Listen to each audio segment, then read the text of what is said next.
വിട്ട് ഇങ്ങോട്ട് തന്നെയല്ലേ വരുന്നത്. ആ തന്തയോടും തള്ളയോടും അവര് കാണിച്ച കൊടും ചതിയെപ്പറ്റി എനിക്ക് ചിലത് പറയാനുണ്ട്. എന്തു പറയാൻ? അവരെന്ത് ചതി കാണിച്ചു എന്നാ നീ പറയുന്നത്? മാഷിന് ഇപ്പോഴും നേരം വെളുത്തിട്ടില്ലല്ലോ. അല്ലെങ്കിലും മാഷിനൊന്നും മനസ്സിലാവുകയില്ല. നാട്ടുകാരുടെ ക്ഷേമത്തിന് വേണ്ടിയല്ലേ മാഷ് എപ്പോഴും നിൽക്കുന്നത്. സ്വന്തം മകന്റെ കാര്യത്തിലെ മാഷിന് ഉത്തരവാദിത്തം ഇല്ലാതുള്ളൂ. ഇത് ചതി തന്നെ അമ്മേ. രോഗിയായ ഒരു പെണ്ണിനെ നമ്മുടെ ബിബിയുടെ തലയിൽ വെച്ച് കെട്ടി. അവൾക്ക് 18 വയസ്സ് തികഞ്ഞപ്പോ തന്നെ അവര് കല്യാണത്തിന് ഉത്സാഹിച്ചപ്പോ നമ്മൾ ആലോചിക്കണമായിരുന്നു എന്തോ തട്ടുകേടുള്ള പെണ്ണാന്ന്. എന്ത് ചെയ്യാൻ പറ്റും? ഒരു മണ്ടൻ ഒറ്റക്കാലം ഒന്ന് തപസ് ചെയ്താ പിന്നെ നമുക്കൊന്നും ചെയ്യാൻ പറ്റില്ലല്ലോ. എനിക്കറിയാം ഇതെങ്ങനെ മാറ്റണമെന്ന്. ഈ കുതിരപ്പന്ത് വീട്ടിൽ വിജയലക്ഷ്മി ചതിച്ചുകൊണ്ട് ഒരാളും ഇവിടെ വാഴില്ല. അതിനൊരു മാറ്റമില്ല.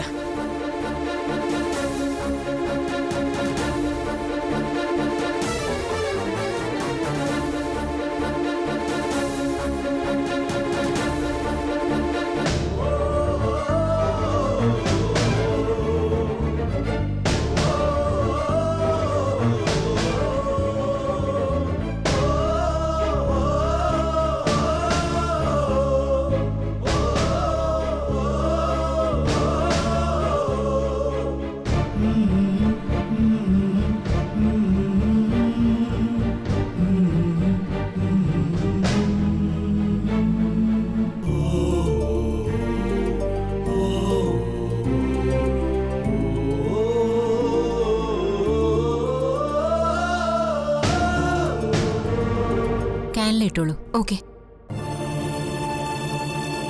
മെഡിസിൻ അലർജി ഒന്നും ഇല്ലല്ലോ അല്ലേ? ഇല്ല ഡോക്ടർ. ഒരു ഇഞ്ചക്ഷൻ എടുക്കാം, പിന്നെ ഒരു IV.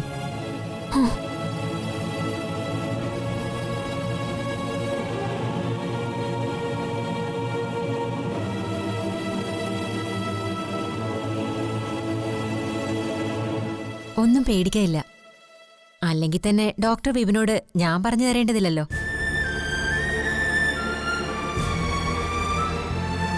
അങ്ങനെ ഫിറ്റ്സ് എന്നൊന്നും ഞാൻ പറയില്ല. മേ ബി അങ്ങനെയും കരുതാം. അല്ലെങ്കിൽ പാനിക് അറ്റാക്ക് എന്ന് പറയാം.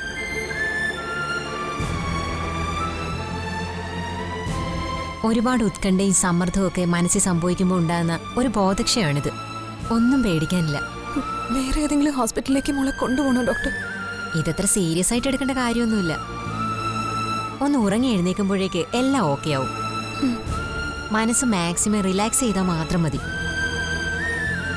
പിന്നെ പറ്റുമെങ്കിൽ ഒരു ചെറിയ കൗൺസിലിങ്ങിനും കൂടെ കൊണ്ടുപോകാൻ നോക്കണം. 1 or 2 സിറ്റിംഗ് കൊണ്ട് മനസ്സിലെ പേടി ആദ്യമൊക്കെ മാറും. പിന്നെ ഇതങ്ങനെ വലിയ സീരിയസ് ഇഷ്യൂ ആക്കേണ്ട കാര്യമൊന്നുമില്ല.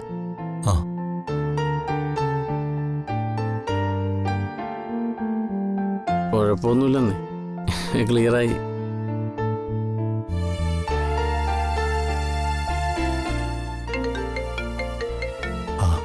ആന്റണിയാ, ഇവിടെ വന്ന ഉടനെ ഞാൻ വിളിച്ച് പറഞ്ഞിരുന്നു എന്തെങ്കിലും അത്യാവശ്യം ഉണ്ടെങ്കിൽ വരണമെന്ന്. കുഴപ്പമൊന്നുമില്ലെന്ന് ഞാൻ പറയട്ടെ.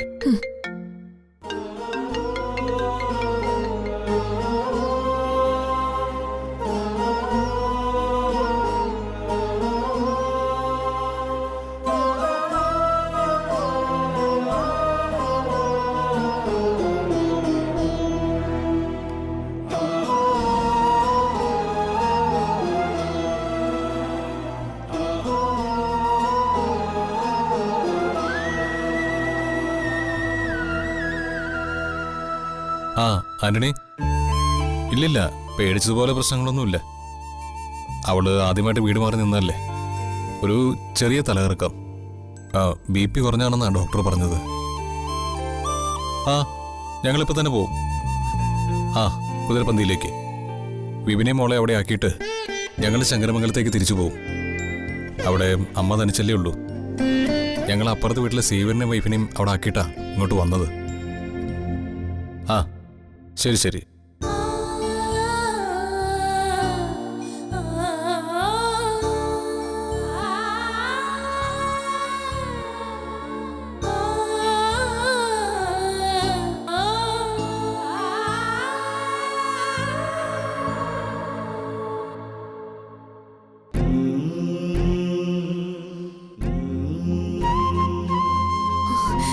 ചക്കി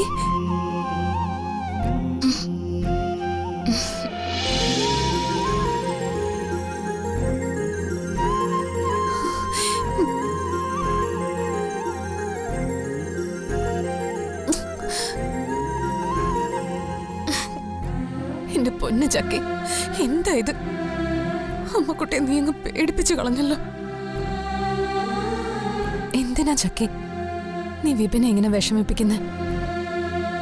ഒന്ന് വിളിച്ച ഓടിയെത്താവുന്ന അത്ര അടുത്ത് അമ്മക്കുട്ടി ഇല്ലേ? അല്ലെങ്കിൽ തന്നെ നേരം വെളുത്താലുടനെ അമ്മക്കുട്ടി അങ്ങ് വരുമായിരുന്നില്ലേ? അല്ല, എനിക്ക് അമ്മക്കുട്ടിയെ കാണണം തോന്നി. കാണാതിരിക്കാൻ എനിക്ക് പറ്റത്തില്ലായിരുന്നു. അങ്ങനെ അമ്മക്കുട്ടിയെ കാണണമെന്ന് പറഞ്ഞ് ബോധം കെട്ട് വീണ് ദേ ഞങ്ങളെല്ലാവരും കൂടി രാത്രി ഈ ആശുപത്രി കൊണ്ടുവന്ന് നിർത്തി.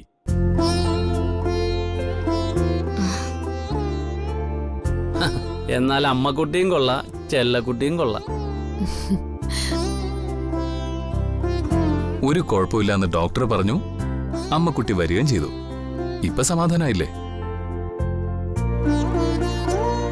എല്ലാവർക്കും എന്നോട് ദേഷ്യമായിരിക്കുമല്ലേ? അങ്ങനെയൊന്നും ചിന്തിക്കണ്ട. എനിക്ക് മനസ്സിലാക്കാൻ പറ്റും അനുവിന്റെ മനസ്സ്. അനുവിനെ മനസ്സിലാക്കാൻ അനുവിന്റെ ഭർത്താവായ വിപിനും പറ്റും, പിന്നെ ഈ ശശാങ്കഞ്ചേരനും പറ്റും. കുറച്ചുപേര് നമ്മളെ മനസ്സിലാക്കിയാൽ മതി. ലോകത്തുള്ളവർ മുഴുവൻ നമ്മളെ മനസ്സിലാക്കണമെന്ന് വാശി പിടിച്ചിട്ട് ഒരു കാര്യമില്ല. ഡോക്ടർ എന്ത് പറഞ്ഞു അമ്മക്കുട്ടി? ഈ ട്രിപ്പ് തീർന്നാലുടനെ വീട്ടിലേക്ക് പോവാന്ന്. നമ്മുടെ വീട്ടിലേക്കാണോ?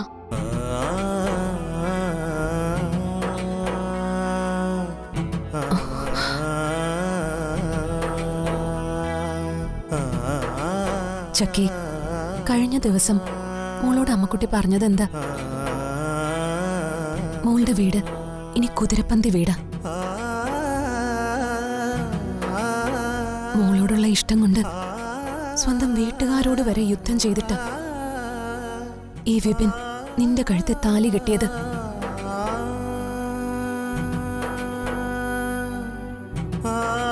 അപ്പോ വിപിൻ ഇനി കൂടുതൽ സങ്കടങ്ങൾ ഉണ്ടാവാതെ നോക്കേണ്ടത് മോളുടെ കടമയാ. ശങ്കരമംഗലത്തേക്ക് നിനക്ക് എപ്പോ വേണമെങ്കിലും വരാം. ഞങ്ങൾക്ക് എപ്പോ വേണമെങ്കിലും കുതിരപ്പന്തിയിലേക്കും വരാം. പക്ഷെ മോൾ ഏത് സമയത്തും വിപിന്റെ അടുത്ത് തന്നെ ഉണ്ടാവണം. അതാണ് അമ്മക്കുട്ടിയും അച്ഛയും മുത്തശ്ശിയും ഒക്കെ ആഗ്രഹിക്കുന്നത്. മോൾ അങ്ങനെ വേണം പെരുമാറാൻ. അമ്മ, ഞാൻ മോളിപ്പോ ഒന്നും പറയണ്ട, റെസ്റ്റ് എടുത്തോ.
நான் இங்க ஹாஸ்பிட்டல்ல இருக்கேன். அந்த ஆள் இங்க தான் இருக்கு. நீ ஒரு வார்த்தை சொன்னா போதும். என்ன பண்றது எனக்கு நல்லா தெரியும். மதுக்கரை காட்டுக்கு இனிமே ரத்த வாசனை மட்டும்தான் அடிக்கும். நம்ம ஆளுங்கிட்ட ரெடியா இருக்க சொல்லு. நான் உங்ககிட்ட சொல்ல வேண்டியதெல்லாம் சொல்லி முடிச்சிட்டேன்.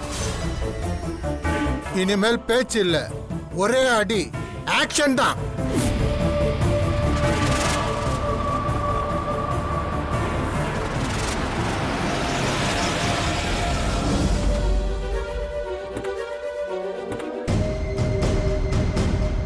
സൂക്ഷിച്ചിറങ്ങ.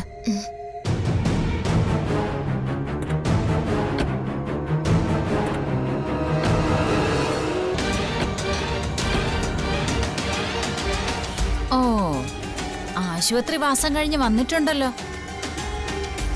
അമ്മയെ കണ്ടു കഴിഞ്ഞപ്പോ അവളുടെ സൂക്കേട് മൊത്തം മാറി. അമ്മേ, നല്ല രണ്ടെണ്ണം പറഞ്ഞേ വിടാവൂ. കാരണം നമ്മളോട് അവര് കാണിച്ചത് കൊലച്ചതിയാ.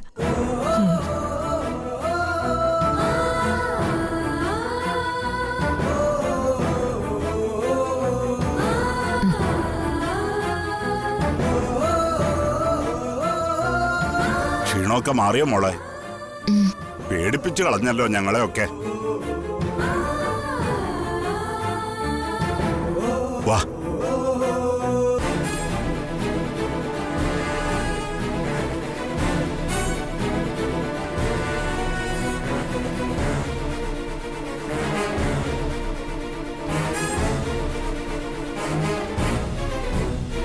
ഞങ്ങളൊന്നും വല്ലാതെ പേടിച്ചുപോയി.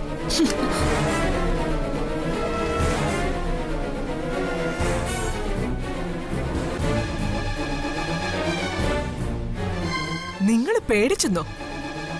നിങ്ങൾ എങ്ങനെ പേടിക്കാനാ? പേടിച്ചിരിക്കുന്നത് ഞങ്ങളല്ലേ? ഇനി അങ്ങോട്ടുള്ള ജീവിതകാലം മുഴുവനും പേടിക്കാൻ പോകുന്നത് ഞങ്ങളല്ലേ?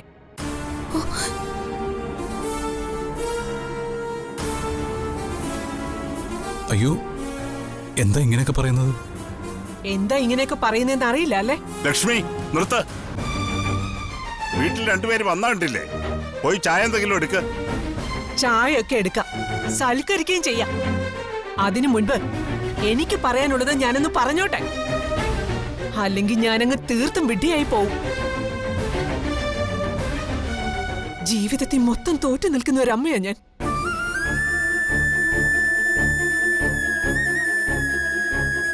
സ്വന്തം മകന്റെ കല്യാണത്തിന് സന്തോഷത്തോടെയും സമാധാനത്തോടെയും പങ്കെടുക്കാൻ കഴിയാത്തൊരമ്മ.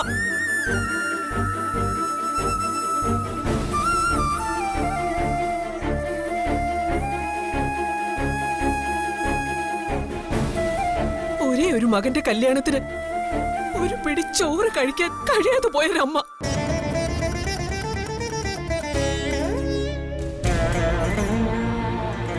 മരുമകളായി വരണമെന്ന് ആഗ്രഹിച്ച പെണ്ണിനെ കൈ പിടിച്ച് വിളക്ക് കൊടുത്ത് വീട്ടിലേക്ക് കയറ്റാൻ കഴിയാതെ പോയൊരമ്മ.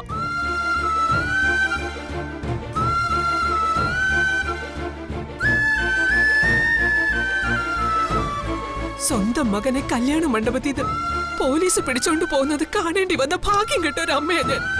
മനസ്സിലായോ? അതിന് ഇവരെന്ത് പഴച്ചു? നിന്റെ മോനെ ചതിച്ചത് എന്തിനാണെന്ന് നീ ആ ഡോക്ടർ പെണ്ണിനോട് പോയി ചോദിക്ക്. നിന്റെ സാമർഥ്യവും ചാട്ടവും തുള്ളലും ഒക്കെ അവിടെ ചെന്ന് കാണിക്ക്. അത് ഞാൻ ആലോചിച്ച് വേണ്ടതുപോലെ ചെയ്തോളാം. ഇപ്പൊ എനിക്ക് ഇവരോട് ചോദിക്കാനുള്ളത് ഒരൊറ്റ കാര്യം മാത്രം.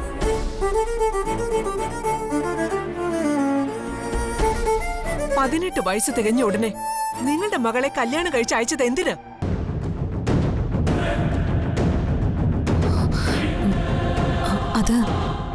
അത് ഞങ്ങളുടെ കുടുംബജോത്സ്യം പറഞ്ഞിട്ട്. എന്നിട്ടിപ്പോ കുടുംബജോത്സ്യനല്ലല്ലോ ഉറക്കം പോയത്. ആ അതെ, കുടുംബജോത്സ്യൻ കവടിപ്പലകയും തലയിൽ വെച്ച് കിടന്ന് ഉറങ്ങുക.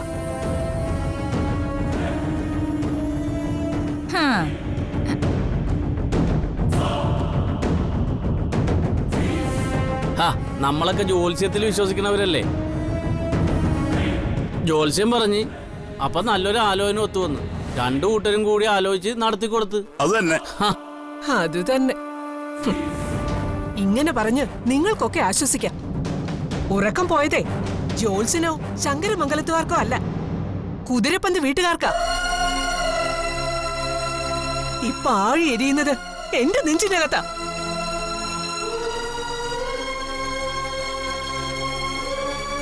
പതിനെട്ട് വയസ്സ് തികഞ്ഞ പാടെ മകളെ നിങ്ങൾ കെട്ടിച്ചു വിടണമെങ്കിൽ അതിനൊരൊറ്റ അർത്ഥമേ ഉള്ളൂ.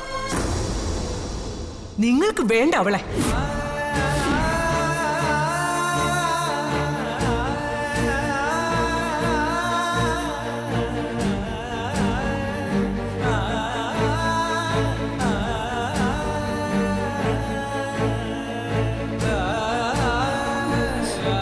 അയ്യോ, എന്തായി പറയുന്നേ? ഞങ്ങളുടെ മോളെ ഞങ്ങൾക്ക് വേണ്ടെന്നോ?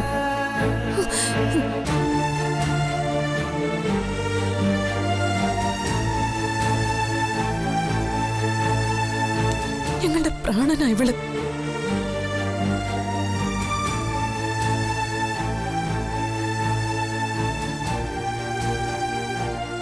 ആയിക്കോട്ടെ, നിങ്ങളുടെ പ്രാണൻ.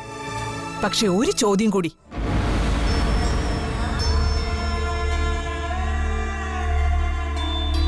എന്തിനാ മകളുടെ രോഗവിവരം മറച്ചുവെച്ച് എന്റെ മകന്റെ തലയിൽ കെട്ടിവെച്ചത്? മോൾക്ക് ഭർത്താവായിട്ട് ഒരു ഡോക്ടർ വന്നാ ആയുഷ്കാലം മുഴുവൻ ചികിത്സ ഫ്രീ ആയിരിക്കുമെന്ന് കരുതിയാവോ അല്ലേ?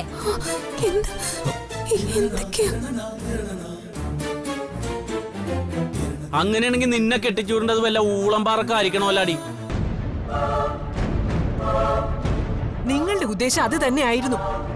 രോഗിയായ മകളെ ആരുടെയെങ്കിലും തലയിൽ കെട്ടിവെച്ച് തടി ഊരുക.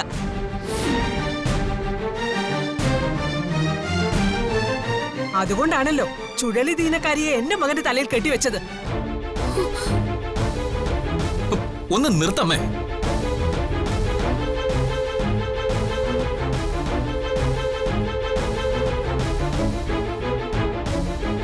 എന്ത് കാര്യം പറഞ്ഞിട്ട് അമ്മയെ സംസാരിക്കുന്നേ? അനുവിന് ടെൻഷൻ കൂടി ഒന്ന് തലചുറ്റി വീണു. അത് ഡോക്ടർ കൃത്യമായി പറഞ്ഞിട്ടുണ്ട്.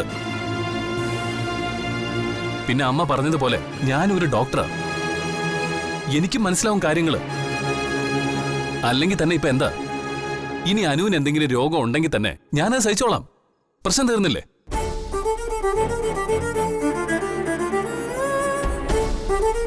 അളിയാ, അങ്ങനെ തന്നെ വേണോ അളിയാ അത്? ഓഹോ, അപ്പൊ അമ്മായിയപ്പനെയും അമ്മായിമ്മയും കണ്ടപ്പോ എന്റെ മോന് വായിൽ 10 നാക്ക്. അമ്മയോട് നേർക്ക് നേർ നിന്ന് തർക്കുത്തരം വരെ പറയാനായി അല്ലേ? കാണിച്ചു തരാം ഞാൻ. ഇതുകൊണ്ട് തൃപ്തിയായടാ എനിക്ക്. എന്റെ ജീവിതത്തിൽ ഞാൻ ഏറ്റവും ദുഃഖിക്കുന്ന, ഏറ്റവും നശിച്ച ദിവസം ഇന്ന്. നിന്റെ കല്യാണ ദിവസം.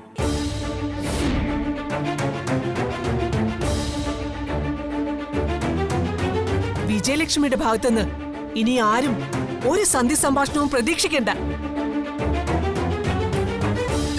എന്തായാലും എനിക്കൊരു കാര്യം മനസ്സിലായി. എല്ലാരും ഒത്തുചേർന്നുകൊണ്ട് എന്നെ ചതിക്കായിരുന്നു.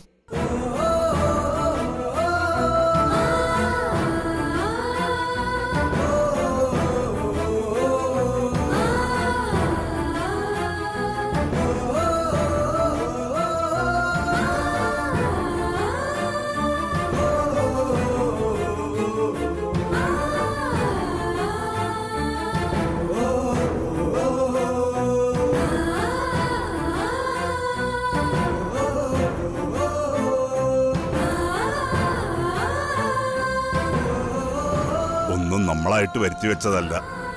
ഇതൊക്കെ ദൈവം നമുക്ക് തരുന്ന ചെറിയ ചെറിയ ശിക്ഷകളായിട്ട് കരുതിയാൽ മതി. ദൈവം ഇങ്ങനെ ശിക്ഷിക്കാൻ വേണ്ടി ഞങ്ങള് ഒരു തെറ്റും ചെയ്തിട്ടില്ല മാഷെ. എനിക്കറിയാം.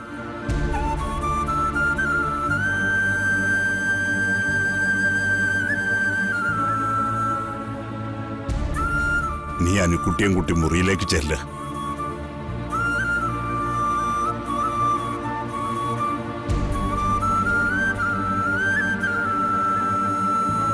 മോൾ റെസ്റ്റ് എടുത്തോളൂ, പോയി ചെല്ല്.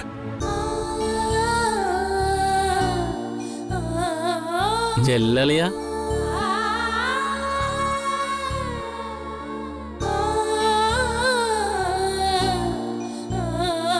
വാ.